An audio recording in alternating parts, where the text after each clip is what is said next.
जी हाँ, पहले तो ये हमने सबने देखा और चर्चा सुनी कि गुजरात में एक रैकेट पकड़ा गया जहाँ करोड़ों रेमडेसिविर नकली इंजेक्शन बनाए जा रहे थे, जो कि कोरोना से बचने के लिए बहुत महत्वपूर्ण है।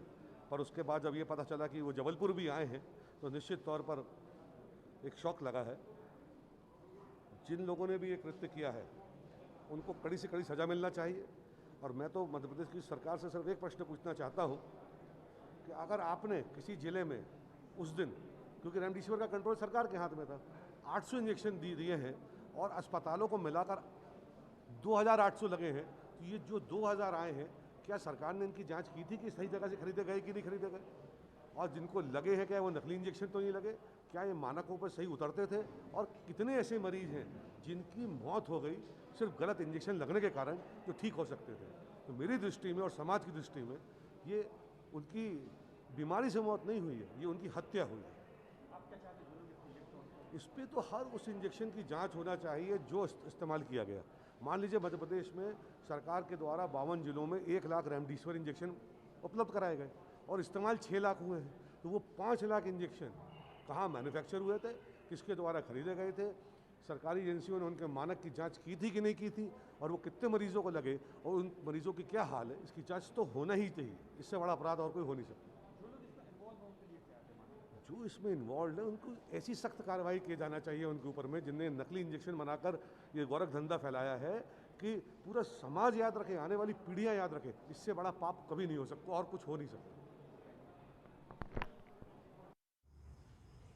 कार्रवाई हुई, मौका साख पे एफआईआर हुई, क्या पता नहीं?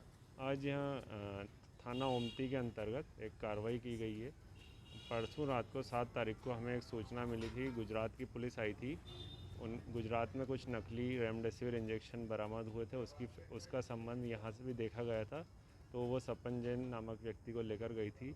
उस संबंध में जब हमारी पुलिस ने जांच शुरू की तो ये पाया गया कि सिटी हॉस्पिटल के संचालक श्री सरबजीत सिंह जी मोखा ने और अपने जो मैनेजर हैं देवेश चौरसिया और सपन जैन के द्वारा इंदौर से वही नकली रेमडेसिविर इंजेक्शन मंगवाए हैं।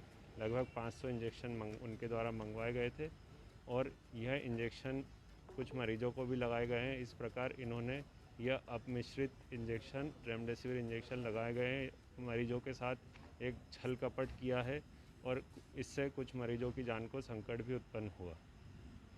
इसके अंतर्गत इसके बाद ये आज थाना ओमती में धारा 274, 275, 308, 420 आईपीसी तथा ड्रग्स एंड कॉस्मेटिक्स एक्ट के अंतर्गत अपराध पंजीबद्ध किया गया है। ये ऐसा कोई मामला है कि नकली इंजेक्शन लगाने से किसी की मौत हुई हो या किसी ने ऐसी शिकायत? यह अभी जांच का विषय है।